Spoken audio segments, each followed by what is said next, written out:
All right, Ronan MMA, welcome back to the channel. Now, one of the big takeaways from UFC 288, obviously, is that Aljamain Sterling's next opponent is going to be Sugar Sean O'Malley. Now, the UFC has said that they want to make this fight for August. Aljo wants to fight in September. It doesn't really matter the date. They are going to fight one another. They are the next matchup for the bantamweight championship of the world.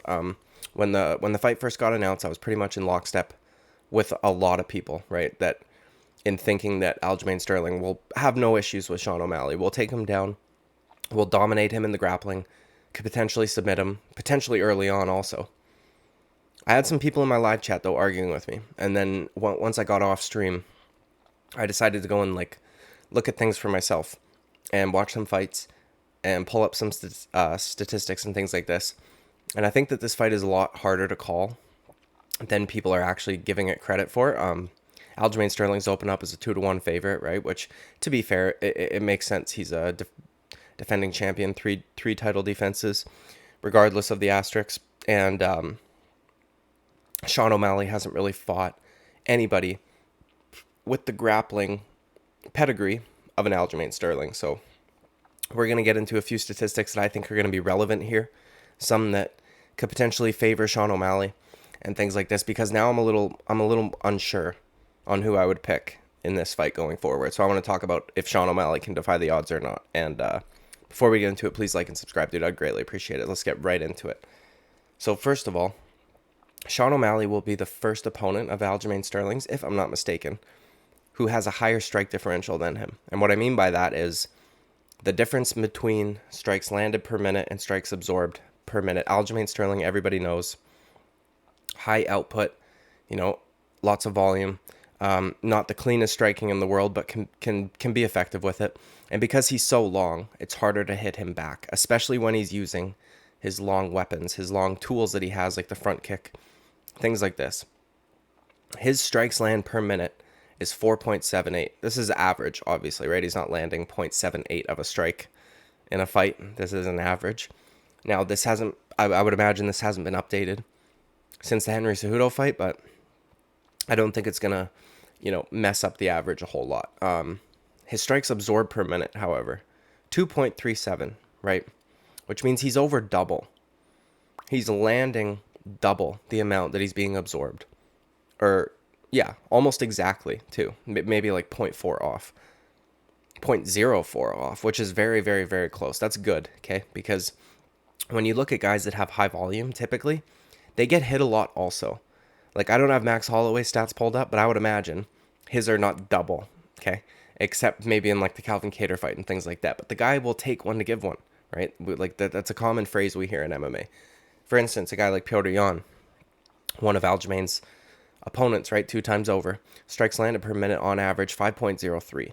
His strikes absorbed per minute, however, 4.26. So he's not, he's kind of getting hit, like, at almost as much as he's dishing it out. The Merab Dvalishvili fight could have potentially screwed that average over, but he's kind of a take one to give one kind of guy. You know what I mean? Now, I hear this criticism a lot about Sean O'Malley not fighting any good grapplers, right? And to be fair, he hasn't fought somebody with the jiu-jitsu level or the control abilities of a guy like Aljamain Sterling, but I would argue that he has fought a better wrestler.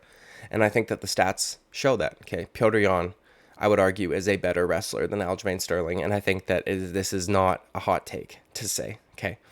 When first you can look at their statistics. Petr Yan's takedown accuracy, so how often he is able to get a takedown off of a shot, is 52%, okay? Not the highest, but also that's not bad, right? 1 of 2 he's getting, so it's not the worst. And I mean, I would argue a lot of Petr Yan's takedown attempts are not just to take you down, but to also kind of set you up for maybe something coming over the top after once you've addressed defending the takedown. His takedown defense is 85%, okay? Which is very high. And I think that his fights with Aljamain Sterling boosted that number pretty good. Also, the one with Merab, where he had literally failed like 50 takedowns, probably boosted that number also. But it's still a very high number. Whereas Aljamain Sterling's takedown accuracy is 24%, okay? So 1 of 4 he's getting. This is not great, right? And he's not really a chain wrestler either.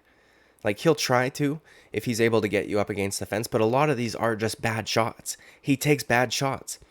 And we're going to go over that in a second. His takedown defense is 45%. Not great either. That means he gets taken down 1 of every 2 times, even a little bit more than that on average. Sean O'Malley's takedown defense is 60%. So it's high, but it's not super high. And Petr Yan took him down, I think 7 times in their fight. That might have been the only time Sean O'Malley's been taken down in the UFC. I can't remember any off the top of my head. Takedown accuracy is 42%. Okay. Aljamain Sterling averages 0.8 submissions per 15 minutes. Sean O'Malley averages 0.05. Or 0.5, sorry, not 0.05. So they're pretty close in that regard. Obviously, Aljamain Sterling most likely has the better jiu-jitsu, but regardless of that, dude, if we go to Aljamain Sterling's fights with Petr Yan, we can see who's better at taking guys down.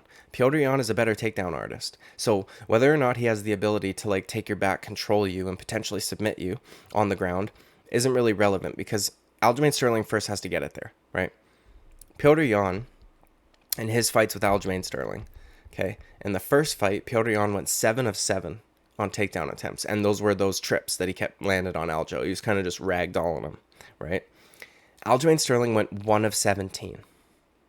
Now, the difference is, to be fair, off of that one, Aljo was able to get 3.25 minutes of control time, whereas Petr Yan was able to get 4 minutes off of 7 takedowns. But again, Petr Yan's not necessarily doing it to hold you down, to take your back, to control you, to try to submit you. If anything, he's landing shit down there, right? That's what he likes to do. He wants to beat the fuck out of you, which is why I was a fan of watching Petr Yan fight, right? In their second fight, Petr Yan didn't attempt a single takedown. Aljamain Sterling went 2 of 22. And this is the fight that he won. You know what I mean? He controlled him for 8 minutes and 31 seconds of that fight. Somehow Petr Yan was able to get 5 minutes and 52 seconds, so there had to have been a reversal in there. Aljamain Sterling's takedown accuracy in that fight was 9%. Okay? And the first fight was 5. These are not impressive numbers. That means that he is... Henry Cejudo defending takedowns against Aljamain Sterling is not some, like, Olympic wrestler shit. Overall, okay, Aljamain Sterling went 3 of 39 against Petr Yan, who is a much smaller man. Could potentially fight at flyweight, if we're being honest with ourselves. His frame is not very big, and they lie about his height, right? He says he's 5'7.5". When Sean O'Malley told him he was 5'5", I thought he was kidding. When Aljamain Sterling's listed at 5'7", when they stand side by side, Aljo's way taller. Like, not way taller, but at least an inch. So they definitely exaggerate Petr Yan's height. But regardless, dude, his ability to get the fight to the ground is not the greatest, right? It's what was impressive about the Henry fight is Henry's ability to get up after. So to not allow Aljamain Sterling to take your back fully, because as we saw with Petr Yan, once he kind of gets there, it's kind of a wrap. But to be fair to Petr Yan, or actually not to be fair to Petr Yan, to be fair to anybody, Petr Yan gave up his back, right, to get away from the grappling scenarios, and Aljo wrapped around it like a fucking python, right? I don't think Sean O'Malley is going to be that easy to take down for Aljamain Sterling. I don't think he's good at takedowns. He shoots from way far out, okay? And if we look at his last, like, if we look at Petr Yan, if we look at TJ Dillashaw, if we look at Henry Cejudo, all of these men are shorter than him. All of these men have shorter reach, right? These are all smaller guys where he can feel safe on the outside until he is ready to shoot in. Whereas Sean O'Malley, that is not the case, okay? Sean O'Malley's 4 inches taller than him, and he's got an inch in reach, which is relevant, but not as relevant as what we would see from the leg reach, right? I don't know what those numbers are. I would imagine Sean O'Malley's got longer legs than Aljamain Sterling, and by quite a bit. So I think that Sean O'Malley's going to be able to kick Aljamain Sterling way further out than Aljo will be able to kick Sean O'Malley, which is going to be different for Aljamain Sterling. He typically has at least a reach advantage on all of his opponents. And as of late, he's had a height advantage on them as well. This is going to be different for him. Also, as I said earlier, Sean O'Malley is the first guy that he's ever fought that has a higher strike differential per minute than he does. Not just that, he throws more per minute, right? Petr Yan throws a little bit more per minute than Aljamain Sterling, but he gets hit more. Sean O'Malley's strike differential is fucking double. And for it to be that high, almost 7.5 strikes landed per minute is very impressive to 3.5. You know what I mean? Like, we don't see these numbers typically. Sean O'Malley is so confident in his striking abilities. I have a feeling he is not going to hesitate. He is not going to fucking wait around and try to do this shit. Also, one thing that I noticed about Henry Cejudo, he was not utilizing feints in at least as much as I would have liked to have seen, right? Something that Volkanovski did fantastically, or amazing, whatever the fuck, against Islam Makhachev was constantly, go back and watch the first 2 rounds. Volk was feinting the uppercut every couple seconds, constantly reminding Islam, don't fucking shoot on me. This is waiting for you, right? He would do it with the knee. He would do it with the uppercut. Just a little thing like this. Just a little twitch. You can't, just a little he would just constantly go like that. He would twist his hips a little bit, right? Just show the knee. Don't shoot, because I'm going to fucking put my knee on your face, right? Don't shoot. I'm going to uppercut the fuck out of you, right? And it did make Islam hesitant. He didn't shoot as recklessly as we would see him shoot against other opponents. He was cautious. That reminder was always there. Henry Cejudo was not really doing that. And I feel like if he was doing that, he could have potentially made Aljamain Sterling a lot more uncomfortable. Okay? Not only in shooting for a takedown, but in the striking range, because he's going to have him reacting to shit, and he's going to be like, fuck, I can't shoot because I'm this. Sean O'Malley is very good with feints. Whatever you guys think about Sean O'Malley, I know he can be a cunt. I know he doesn't have the best personality. I know a lot of people think that he lost the Petr Yan fight. He is a fantastic striker, okay? And he's long and rangy. He's very, very tall for this weight class also, right? Remember, they're fucking 135. He's almost 6 foot tall. He's got pretty good takedown defense, okay? And off of the takedowns, he is offensive. This is why I think he has success in being able to get back up, right? He was able to get back up against Petr Yan. Petr Yan wasn't able to do a whole lot against him on the ground. And I think it's because he is so arrogant, and I'm not saying this to be shitty. He's arrogant and he's confident in his offense that if you take him down, he's throwing up subs. And when you're on the feet, he is not fucking waiting. He is coming at you, and he is going to throw his shit hard, right? He's not his feces, but he's going to throw his strikes hard, okay? And I think he's going to do it from the fucking jump, whereas Cejudo was much less active than I would have imagined, right? I thought that he would have came out there, guns a fucking blazing, like he did against TJ Dillashaw, like he did in the, second round, third round against Marlon Moraes. Like, I thought he was going to come out there and go after Aljo, knowing that Aljo, he's not comfortable on the feet. He's just not. He's sloppy. And I've already said this multiple times, but it's effective. He's sloppy, but it's effective. So I'm not trying to shit on him too hard. Sean O'Malley's landing almost 3 strikes more per minute, and he's absorbing less. He's absorbing 1 more. So he's dishing out 2 more to take 1. And he hits hard, and we've seen that time and time again. It's not just the bum guys that he's fought, right? He hurt Petr Yan with the knee. I think he stunned him with the right hand a couple times. He is a good striker, man. And I think that a lot of people are thinking, well, he's so tall and he's so lanky, it's going to be easy for Aljamain Sterling to get to Sean O'Malley's legs.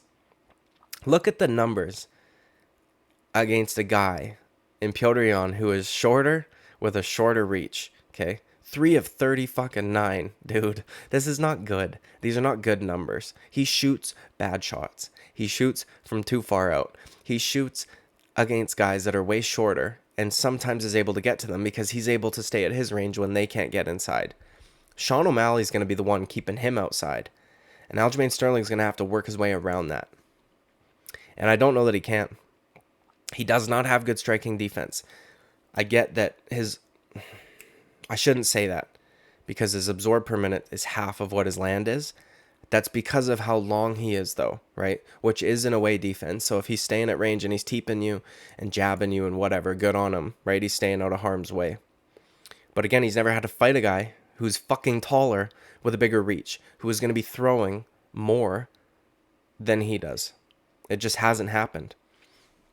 Now, to be fair to Aljamain Sterling, I've been thinking about this lately. I think I have whenever I make picks, I'm able to take what I think of these guys personally out of the equation, but I think that I do, just in the interest of self-awareness, I think that I do tend to side with the high-level strikers a little bit more, because one, it's more entertaining. Two, I love high-level striking. Three, it's just like more fantastical to imagine some crazy fucking head kick KO, some brutal uppercut KO, like something like this, as opposed to a guy who just wants to fucking try to sodomize their opponent for 8 minutes. Okay? That's what I don't like watching, which I get it. Oh, to go watch boxing or kickboxing. No, because I want to also see if guys can get out of that situation. It's just that when it happens, like the second Petr Yan fight, it just sucks, man, because he's not doing any damage. You know what I mean? I want to see a guy splitting a dude open with his fucking knee. I want to see a guy landing a clean head kick, watching Buddy fucking wobble, fall up against the cage and whatever. Like, it's just more entertaining. And Aljamain Sterling hasn't fought anybody like Sean O'Malley. To be fair, Sean O'Malley hasn't fought anybody like Aljamain Sterling. But he's fought somebody with a way higher takedown accuracy, with way more takedowns, right? And less shots to get there. Better timing, all that shit. Aljo's shots are not great. This is why I'm not making a pick yet. I'm gonna have to think about this a little bit more. I could see a world where Sean O'Malley knocks out Aljamain Sterling, and I'm not just saying this because I'm a hater. There's gonna be a lot of people that say that, but I don't really give a fuck. I could see Sean O'Malley head kicking him.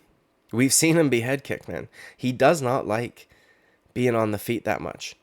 And all of his fucking recent opponents have been shorter, smaller guys, right? This is not the case. He might be more muscular than Sean O'Malley.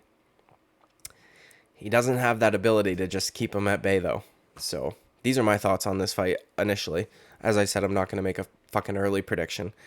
I want to think about it a little bit more. I'll make a prediction closer to the fight, but I don't think that it's as like one-sided as people are making it think. And just because of these specific stats, right? Aljamain Sterling, once again, takedown accuracy, 24%.